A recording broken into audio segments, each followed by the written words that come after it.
बीते कुछ दिनों से पश्चिम बंगाल का सियासी पारा अपने चरम पर है।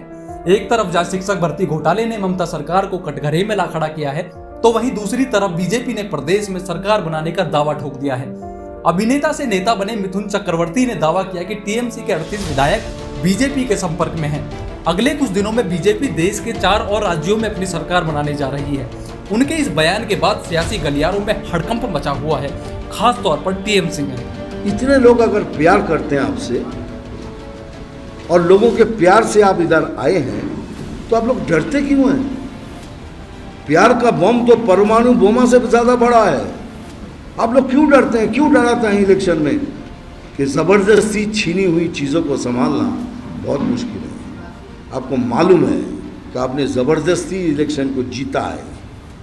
38টা তৃণমূল এমএলএ আমাদের সঙ্গে খুব ভালো সম্পর্কে আছে, তার মধ্যে 21 জন আমার সঙ্গে डायरेक्ट। ऐसे में सवाल उठते हैं कि क्या सच में बीजेपी पश्चिम बंगाल में अपनी सरकार बना सकती है?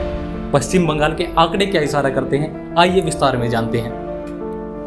294 सीटों वाले पश्चिम बंगाल में 2021 में विधानसभा चुनाव हुए थे, जिसमें तृणमूल कांग्रेस ने सबसे ज्यादा 215 सीटों पर जीत हासिल की। वहीं 77 सीटों के साथ बीजेपी दूसरी सबसे बड़ी पार्टी बनी थी। चुनाव के बाद बीजेपी के 6 विधायक टूटकर टीएमसी में शामिल हो गए। मौजूदा समय में टीएमसी के पास 220 और बीजेपी के पास 71 विधायक हैं। बाकी बची एक सीट बीजीपीएम और एक आईएफएस के पास है, जबकि एक सीट अभी भी खाली है। पश्चिम बंगाल में सरकार बनाने के लिए 148 विधायकों का साथ चाहिए होता है। अभी ममता के पास 220 विधायक हैं, मतलब जरूरत से 72 विधायक ज्यादा। वहीं बीजेपी के पास सिर्फ 71 विधायक हैं, मतलब बहुमत के आंकड़े से 77 कम। अगर मिथुन चक्रवर्ती के दावे के अनुसार मान भी लेते हैं कि टीएमसी के 38 विधायक टूटकर बीजेपी में शामिल हो जाएंगे, तो भी बीजेपी को बहुमत के आंकड़े तक पहुंचने के लिए 39 और विधायकों की जरूरत पड़ेगी।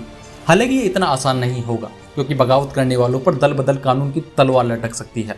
बीजेपी के लिए ये डगर मुश्किल जरूर है, लेकिन स्पष्ट रूप से यह भी नहीं कहा जा सकता कि पार्टी बंगाल में अपनी सरकार नहीं बना सकती।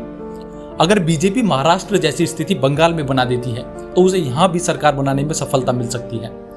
इसके लिए टीएमसी के 2/3 यानी 147 विधायकों को तोड़ना होगा, तभी ये विधायक दल बदल कानून से बच सकेंगे और बीजेपी की सरकार बन पाएगी। पश्चिम बंगाल के सियासी खेल पर आपकी क्या राय है, हमें कमेंट करके बताएं।